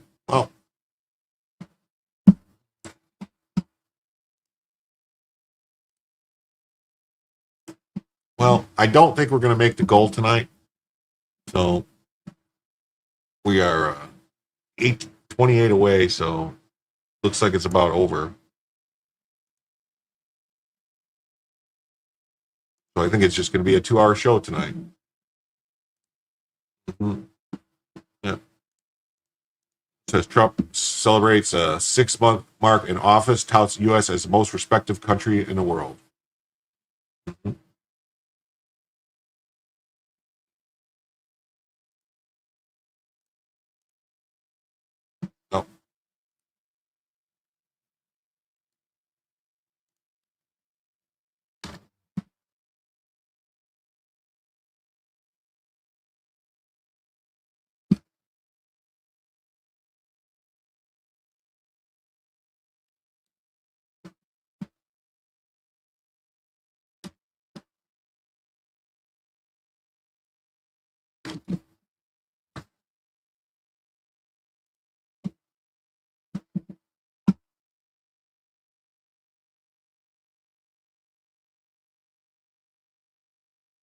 I don't think we're going to make this story.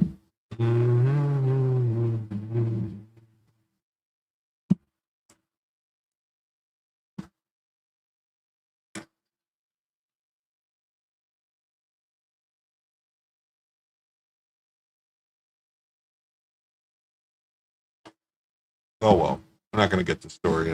It's not the...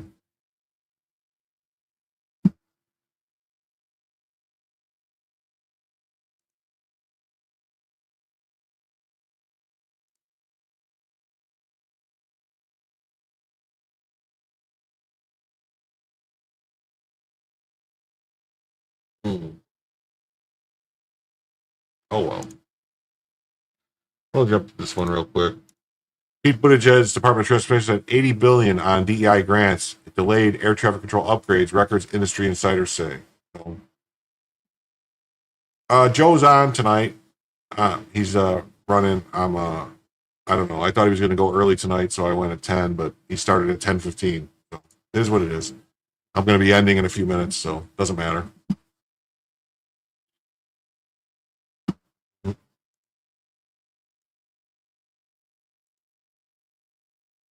Yep, $80 billion in DEI grants, delayed air traffic control, industry insiders say. Yep. Former Transportation's Pete Buttigieg failed to replace outdated air traffic control systems while in office. His agency said shelled out tens of billions of dollars on DEI agenda. That's right, DEI agenda. In one meeting, Buttigieg said he's going to eye a 2028 presidential run. Hey, he also spent billions on other crap. Mm-hmm. Yeah. They all went to nonprofits, yep. DEI. And he was definitely pushing an agenda. He spent his time in Joe Biden's cabinet blaming airlines for delays and vilifying industries, but they never updated the system that hasn't been updated since the Carter administration. So it is what it is. Yeah. Flying public paid the price.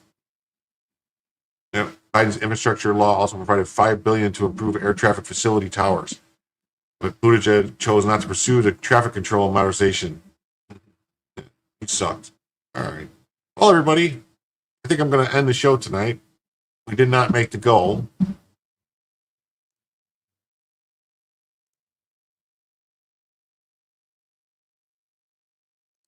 So.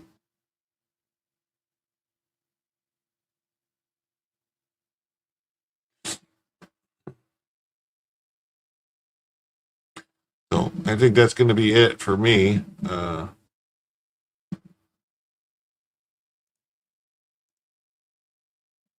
We're going to say goodnight, and I'll see you all Tuesday night where Jim will tell you the news. Take care, everybody.